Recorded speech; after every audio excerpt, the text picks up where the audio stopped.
nouveau rendez-vous des 3 minutes chrono est consacré aux 250 ans de la naissance d'un compositeur et pianiste allemand, Ludwig van Beethoven. Ludwig naît à Bonn le 15 décembre 1770. Il est le deuxième de 7 enfants, dont seulement 2, comme lui, atteindront l'âge adulte. Il s'agit de Caspar Karl et de Johann, nés respectivement en 1774 et 1767. Il est issu d'une famille où l'on est musicien depuis 2 générations. Son grand-père était chef d'orchestre et son père Johann, musicien et ténor. Cependant, c'est un homme brutal et alcoolique. Quant à sa mère, Maria Magdalena, c'est une femme effacée, douce et dépressive.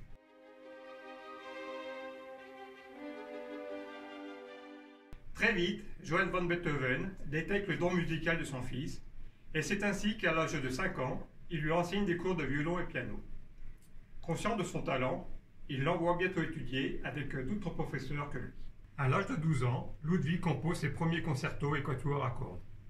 Il s'agit de 9 variations sur une marche de Dressler et des 3 sonatives.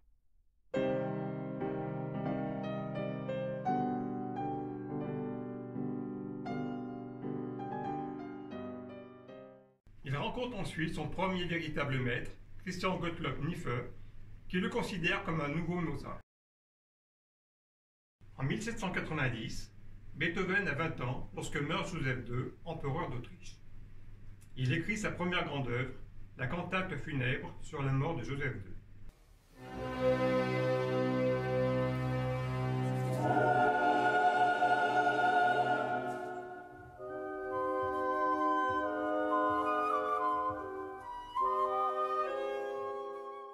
Il attire l'attention du grand compositeur Joseph Haydn, qui lui propose de venir étudier avec lui. Et c'est ainsi que le 2 novembre 1792, Beethoven quitte Bonn pour Vienne. Beethoven se forge une solide réputation de virtuose au clavier. Il a 25 ans lorsqu'il entame une grande tournée européenne, avec notamment le concerto pour piano numéro 2. En 1800, il compose sa première symphonie. Il achève également, en fin d'année, les 6 premiers quatuors opus 18, les œuvres les plus importantes en dehors des sonates pour piano. Beethoven a 30 ans, il prend à cette période un tournant en musique. Les sonates opus 31 paraissent peu après.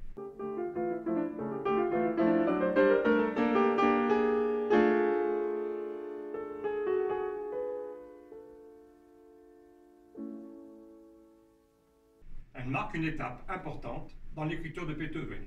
Il expérimente, structure. Il entre dans une intense période de travail.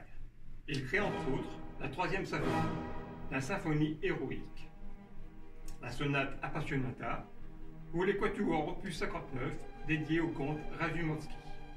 Le 22 décembre 1808, il donne quelques-uns des plus grands chefs-d'œuvre de l'histoire de la musique, pour le 4e concerto, la 5e symphonie, ou encore la 6e symphonie, baptisée la symphonie pastorale.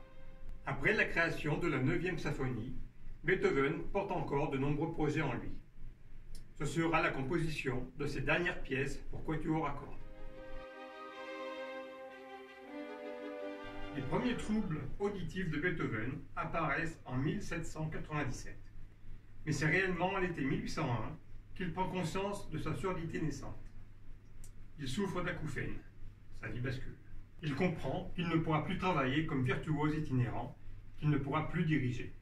Il doit devenir compositeur professionnel et vivre de la rente de ses œuvres. En mai 1802, il écrit à ses frères une lettre dans laquelle il évoque ses problèmes de surdité et son envie de se suicider, qui est restée sous le nom Testament de Heiligenstadt.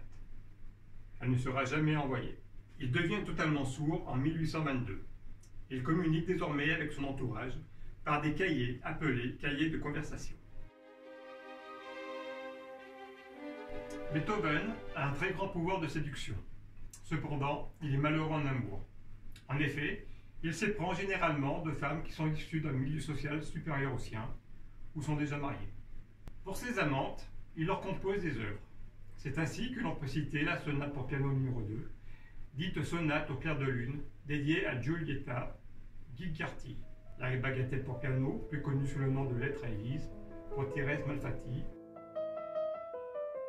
ou encore la sonate pour piano numéro 24, pour Thérèse von Brunswick. Comme Comme le testament de Lichtenstein, une correspondance sera retrouvée après la mort du compositeur. Il s'agit de la célèbre lettre alimentée bien-aimée, certainement dédiée à une amie de longue date, Joséphine von Brunswick.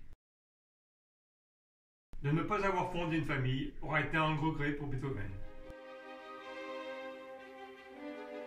En 1822, Beethoven se consacre corps et âme à un projet qu'il porte en lui depuis près de 30 ans, la 9e symphonie. Il intègre des solistes et des chœurs, ce qui n'a jamais été fait auparavant, et mit en musique des vers de l'Ode à la joie, écrits par Friedrich von Schiller, l'un de ses poètes favoris. Le dernier mouvement de la 9e symphonie deviendra l'hymne officiel de l'Union européenne en 1986. En décembre 1826, Beethoven attrape une double pneumonie, puis est également atteint de jaunisse. Mais le plus inquiétant est que son estomac est extrêmement distendu. À plusieurs reprises, son estomac est drainé, mais l'entaille sur le flanc s'infecte. Il se sait condamné. Le 23 mars 1827, il reçoit l'extrême onction et le 26 mars, son cœur cesse de battre. Son corps est autopsié. Une cirrhose du foie serait la cause de la mort. Il est enterré au cimetière central de Vienne. Vous trouverez différents documents sur Beethoven dans le couloir de la discothèque. À bientôt.